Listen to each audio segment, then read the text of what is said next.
حضرات، ہم اور آپ آج جس عظیم ہستی کے 100 سالہ عرس کی تقریب صغیر میں شرکت کی غرض سے حاضر ہوئے ہیں، علمی، روحانی، اخلاقی حیثیت سے جس قد آور شخصیت کی جناب نے اپنی عقیدت و محبت کا خراج پیش کر کے احسان شناسی کا ثبوت دے رہے ہیں، دین و سنیت کے حوالے سے ان کی مجاہدانہ دینی خدمات کی بنا پر اکابر علماء و مشائخ نے ہمیشہ ان کی علمی سطوت و شوکت، فقہی بصیرت، تصوف و روحانیت پر ان کی بے پناہ صلاحیت و مہارت کے سامنے عزت و احترام کے ساتھ جبین عقیدت خم کی ہے۔ وافقہ علم و فضل جن کی سحر بیانی کی ضیاء پاش کرنوں نے ہزاروں نہاد خانے دل کو اپنی علمی و روحانی تجلیات کے ذریعے بقائے نور میں بنا دیا تھا۔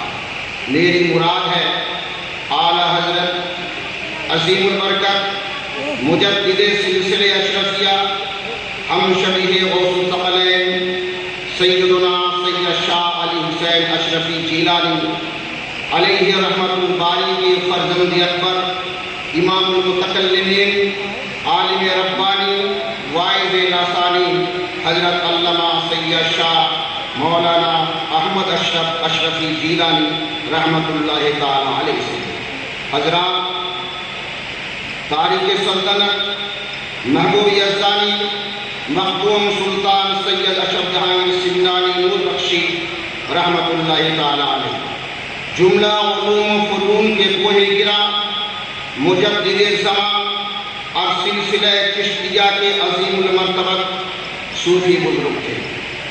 سمنان کی سلطنت و حکومت کو ترک کر کے والد ہندوستان کی آپ نے تقریباً 5 صدی تبلیغ دین، رشد و ہدایت، اصلاح امت اور خدمت خلق میں گزاری، اور اکابر اولیاء روزگار سے اکتساب فیض کے لیے 30 سال پوری روئے زمین کی سیر و سیاحت کی۔ اکابر اولیاء سے آپ کو چہارتا سلاسل طریقت کی اجازت و خلافت حاصل کی۔ آپ نے مخدوم جہاں شیخ شرف الدین یحییٰ منیری رحمت اللہ تعالی علیہ کی وصیت کے مطابق ان کی نماز جنازہ پڑھائی۔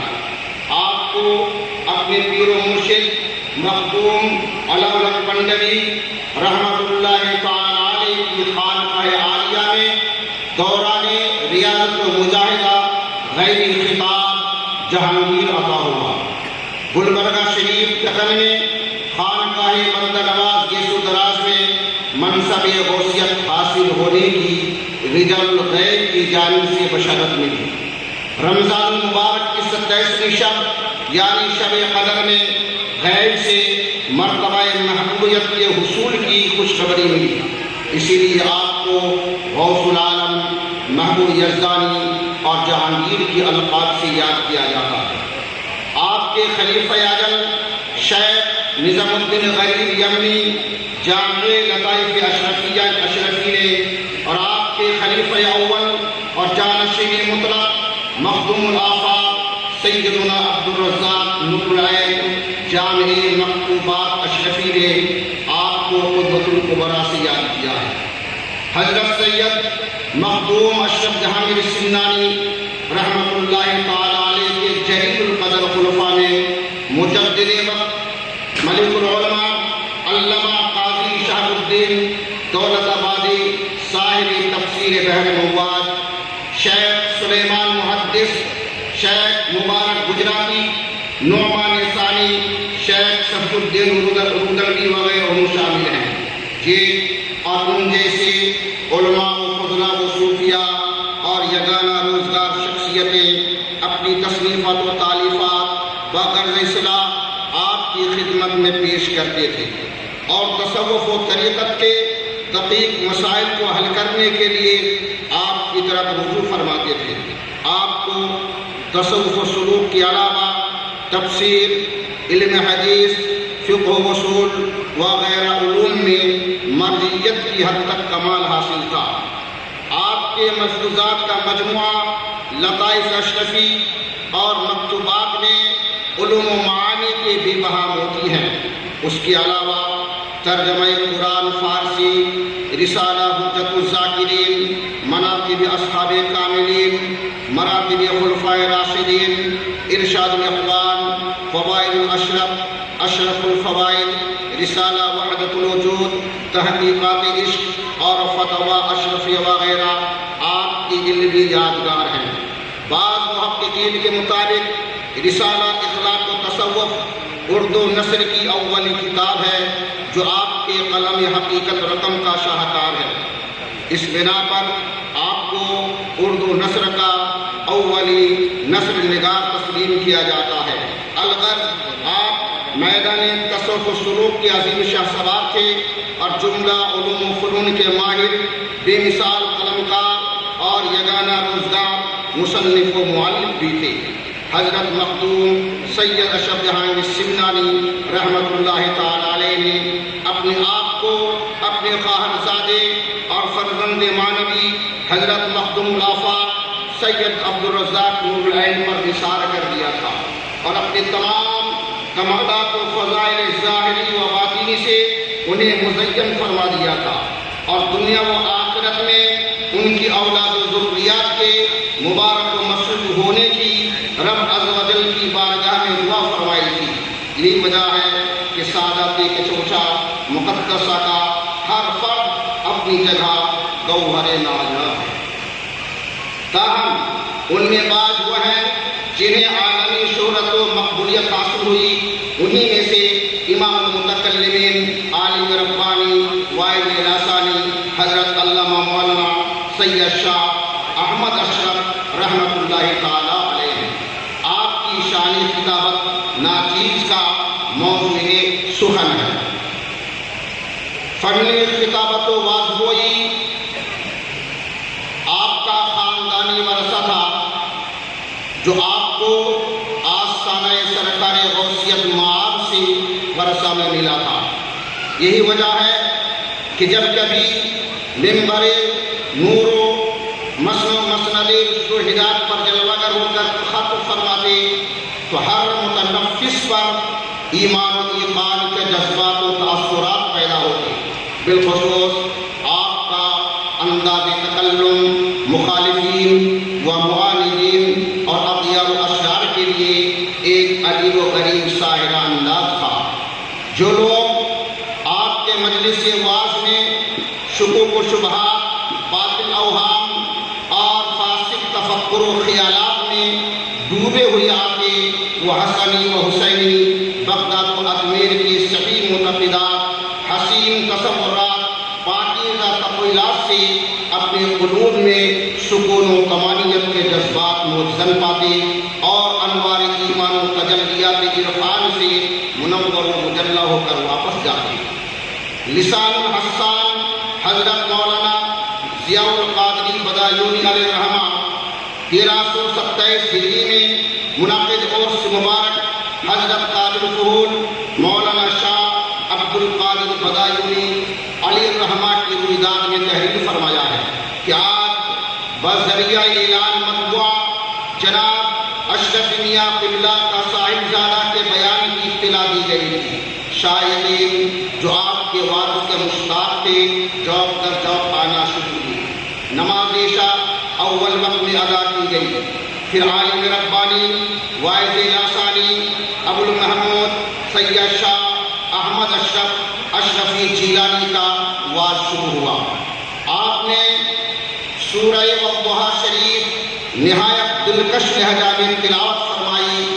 بار بار جب ما ودعک ربک وما قلی کی تلاوت فرماتے تو اہل محفل بیتاب ہو جاتے۔ یہ جملہ آپ کی زبان مبارک سے ایسا پیارا معلوم ہو رہا تھا کہ عرصہ تک اس کی حلاوت سامعین کے دل سے فراموش نہ ہوگی۔ آپ نے سورہ مبارک کی 8 تفسیریں بیان فرمائیں. آپ نے سورہ مبارکہ کی 8-10 تفسیریں بیان فرمائیں. ہر تفسیر میں عجیب و غریب نکات کا انکشاف ہوتا تھا. جس علم کی طرف عنان توجہ پھر جاتی اس کے دقائق و اسرار کا بخوبی اظہار ہو جاتا تھا. کبھی علم حیت کے مسائل کی وضاحت، کبھی فلسفہ قدیم و جدید کا تقابل، کبھی علم ہندسہ کا جائزہ. غرض نہایت روح پرور رنگین و عالمانہ بیان تھا، اور ہر شخص اسی ذوق و شوق کے ساتھ ہمتن گوش بن کر آپ کے لطف بیان سے محظوظ ہو رہا تھا. ڈاکٹر عظیم الدین فاروقی بھوپال گنج پرتاپ گڑھ سے منقول ہے کہ جب مولانا احمد اشرف کی تقریر ہوتی تھی تو سامعین اپنا ہوش و حواس گنوا بیٹھتے تھے. بالخصوص جب معراج رسول صلی اللہ علیہ وسلم پر تقریر ہوتی تو لوگ آپ کی جانب دیکھنے کے بجائے آسمان کی طرف دیکھا کرتے تھے کہ سواری رسول صلی اللہ علیہ وسلم کہاں جا رہی ہے. اور بارہ ایسا ہوا کہ لوگ چیخ مار کر بے ہوش ہو جاتے اور اتنے بے خودی میں گریبان چاک کر ڈالتے.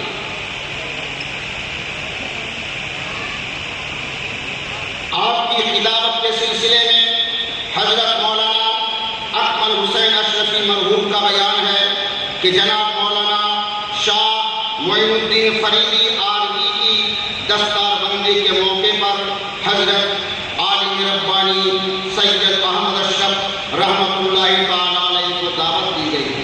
6 روزہ پروگرام تھا. ہر روز انا اعطیناک الکوثر پر تقریر فرمائی، لیکن ہر دن مضمون نیا، نکات علمیہ سے بھرپور مجمع سن کر حیران و غمگن تھا. جناب حکیم ریاست حسین فریدی و مولانا محمد رافق فریدی نے عرض کیا، حضور اس عنوان پر بیان کب تک جاری رہے گا؟ آپ نے فرمایا، بھیا اگر یہ پروگرام یہاں 1 مہینے تک چلتا رہے تو اس عنوان پر فقیر کا بیان ہوتا رہے گا. آپ کی مجلس واعظ میں آپ کا جو واعظ ہوتا تھا، آپ کا جو خطاب ہوتا تھا، تو آج کل کی عامیہ نے بتا دی اور سامعین میں زیادہ تر علماء کرام ہوا کرتے تھے. چنانچہ لکھا گیا ہے کہ آپ کی مجلس واعظ میں علماء فرنگی محل، علماء خیر آباد، امام احمد رضا خان فاضل بریلوی، صدر الفاضل سید نعیم الدین مراد آبادی، شاہ مطیع الرسول بدایونی، مولانا سید سلیمان اشرف جیسے علماء مشائخ تشریف فرما ہوئے. امام احمد رضا فاضل بریلوی کا قائم کردہ ادارہ دارالعلوم منظر اسلام میں عالم ربانی کی تقریر کی. فاضل بریلوی علیہ الرحمہ کی شہید کے محفل تھی. یک بیک کھڑے ہو گئے اور پورا بیان کھڑے ہو کر سماعت فرمایا. حضرت مولانا حسین رضا علیہ الرحمہ فرماتے ہیں کہ عالم ربانی جیسا شیعی بیان وائز پھر نظر نہ آئے. حضرت مفتی اعظم ہیں علامہ مصطفیٰ رضا خان بریلوی فرماتے ہیں کہ عالم ربانی کی تقریر پھر عزیز ہوتی اور واعظ میں تاثیر ہوتی. حضرت صدر فاضل علیہ الرحمہ سے حضرت عالم ربانی کے موعظہ حسن کے بارے میں رائے طلب کی گئی تو حضرت نے فرمایا کہ حضرت محدث اعظم علیہ الرحمہ کی کتابت مسلم، مگر عالم ربانی کے دریائے فیض کتابت کی ایک بوند ہے. حضرت صدر فاضل علیہ الرحمہ نے فرمایا کہ حضرت محدث اعظم ہند کی کتابت مسلم، مگر عالم ربانی کے دریائے فیض کتابت کی ایک بوند ہے. اور اگر اللہ رب العزت نے فصاحت و بلاغت سے قوت گویائی کا وافر حصہ عطا فرمایا تھا اور کتابت میں اثر انگیزی و دل پذیر بھی قائم رکھا تھا۔ شاہنشاہ کتابت حضرت محدث اعظم علی الرحمٰن نے آپ کے سحر انگیز کتابت کی یوں منظر کشی فرمائی ہے، مہدیت آ گئی، جیسے کہ اس کے بیشتر مقالہ نگار کے بڑا حضرت مولانا عبد اللہ صاحب۔ انہیں پر میں اپنی بات ختم کرتا ہوں۔ السلام علیکم ورحمۃ اللہ۔